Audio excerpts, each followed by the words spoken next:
Mehdi Chala, je vous ai vu réagir il y a un instant lorsque Philippe Goujon parlait notamment de la régulation des migrations.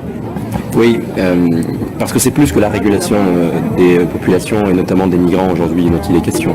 Il est question finalement de la capacité à l'Europe à porter encore un discours humaniste à l'international.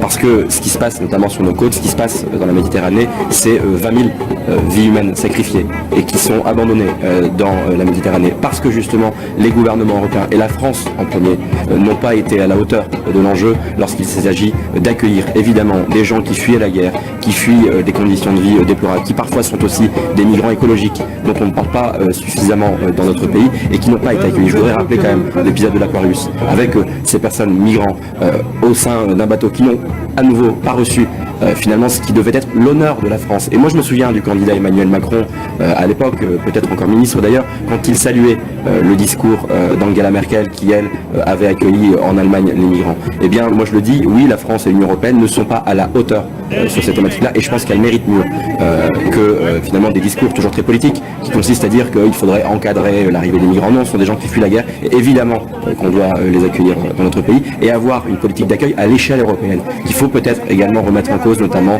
les protocoles de Dublin et les accords de Dublin, qu'il faut reprendre Mare Nostrum, ce que faisait l'Italie à l'époque. Un dernier mot, Jean-Alain Lacapelle, et puis on retourne sur le terrain. Je vous remercierai tous les trois. Le